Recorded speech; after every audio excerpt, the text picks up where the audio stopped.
Taoiseach, the government is speaking out of both sides of its mouth on the question of sanctioning Israel.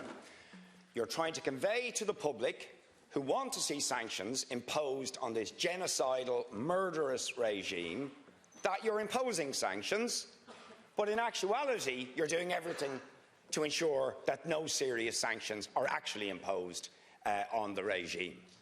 So last week, while 14 Irish people were being kidnapped on the high seas, tortured and abused, and you were saying publicly there should be no business as usual with the Israeli regime, on the same day you instructed government TDs to go in and vote against our sanctions bill that would actually impose comprehensive sanctions on the State of Israel because of the crimes of genocide and apartheid and its systematic violation of international law. The very thing that the flotilla activists had asked you to do.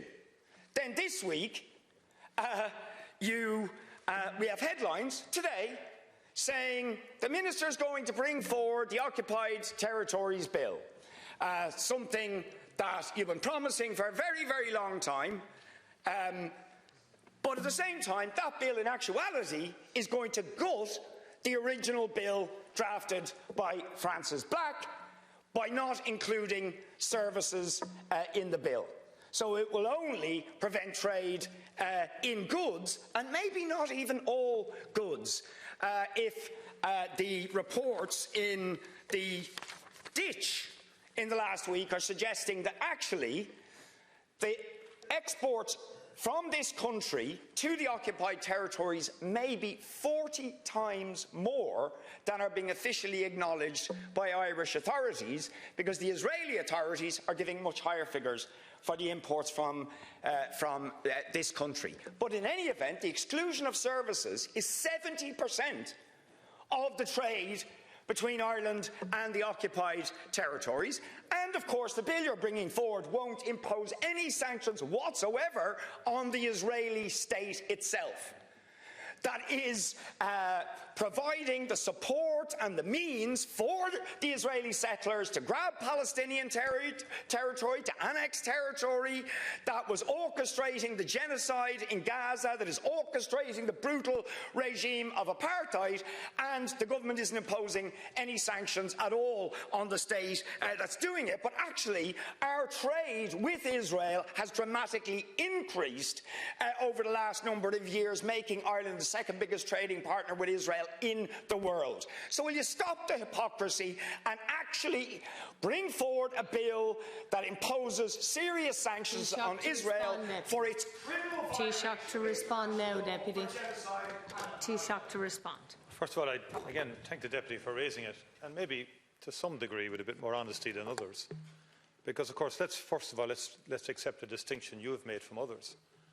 You're not interested in the Occupied Territories Bill, really, are you, in its own? Because that just deals with the illegal settlements. You know that. All along you've been shouting about the Occupied Territories Bill, but all along you wanted an Israeli boycott. Sorry. To your question now, please. Just let's be honest with people. Because what's happened here is we recognise Palestine, move on quickly. We intervene in the legal case by South Africa, move on quickly. We double down on UNRWA, move on quickly. We go to the ICJ, move on quickly. We do the Occupied Territories Bill, move on quickly, let's boycott Israel. And what's after that and after that and after that? Without any deep analysis. That's the problem. And you now have moved on very, very quickly, to say, by the way, we can't actually, we don't have the power, if we wanted to even, stop trade with Israel right now. That's a European competence, you know that. But you're not interested in that, because as far as you're concerned, you could go to pot as well. I mean, you're not particularly interested one way or the other. It's about campaigning. It's about attacking this government. It's not really trying to explain to people what are the impacts and implications of all of this. So, okay, you want to ban trade with Israel? Do you want Intel to stop dealing with its sister company in Intel? Yeah, fine. Talk to the thousands of workers in Ireland working with Intel. What happens there? Have you walked even through? Have you walked through the chair? Have you walked through the implications of it? Has anybody in the opposition done an assessment of what it would mean economically? Have you? Do you give a continental if the US goes south? because of what we might do there. That's great. It's great to be virtuous, Deputy. But for the workers' representative, you lack all virtuosity when it comes to protecting Irish workers. We have to take everything on board and be sensible about it. And at the same time, yes, we have been principled. We're one of the few European member states that has stood out there. And if you talk to the Palestinian Authority, if you talk to Jordan, if you talk to Egypt, if you talk to anybody in the Gulf and the Middle East, the first thing they say, thank you. Thank you to the Irish government for leading on this. But no, you can't ever say anything like that, because that doesn't suit the campaign. The campaign for you is an end in itself. The campaign is a means to cause further undermining of the Irish government here. You've never campaigned on the same basis for Russia, against Russia, against Iran. You never have, despite all that has happened in Iran. Please, one voice. The campaign here is a deeper, deeper issue. For me, I'm very clear. We have tried. We all have a moral framework here, by the way. You don't have a monopoly of that. And we've taken the lead on this. The easiest thing for politicians to do is put the chin up and be great people in sloganeering and rhetoric. But you know, we have a deeper responsibility in that. We've got to protect our national interests too, and we've got to protect people at the same time. Thank you. And that's the problem. Thank you. As far as time is up, Taoiseach. Taoiseach, time is up. Time is up. Deputy Boyd Barrett now to respond. Taoiseach, your time is up. Thank you. Deputy Boyd Barrett will now respond, Taoiseach. Now, one voice. Deputy Boyd Barrett. You eventually admitted, because it was so obvious to the world that a genocidal slaughter was taking place in Gaza, that Israel was inflicting genocide, you were eventually forced to say you thought a genocide was taking place. Now, I ask you a very simple question. Do we treat, as a normal state, do we continue to trade with regimes that are doing genocide? That's a very simple question.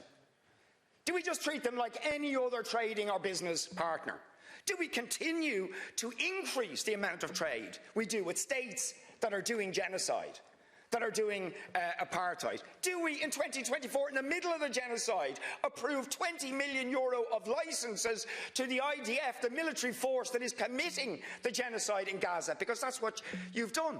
Now, I say we don't treat states guilty of genocide as normal states, and we impose sanctions on them. But if you won't do what I want, and you're absolutely right, I believe it should be complete boycott, divestment and sanctions. At least pass France's back. Time is up, Deputy. Taoiseach to respond now. Taoiseach, please. Deputy, time is up. Your time is up, and the Taoiseach will respond. We're implementing what we said in the programme for government. That's what we're doing. Look and read the programme for government. It's exactly what we're now doing. The way to deal with Israel effectively is through the European Union. There's no other way. Now, we haven't been able to get agreement across Europe because some countries historically have a position of supporting Israel come what may. You know that, I know that. And in terms of trade, the Commission is the competent authority in terms of trade with Israel. We have sought to get a suspension of the European Union-Israeli Trade Association Agreement. Ireland and Spain have been the two countries for well over nearly 2 years now. Sorry, you're interrupting again. For over 2.5 years, we've been seeking to suspend that association agreement. Haven't been able to get any support.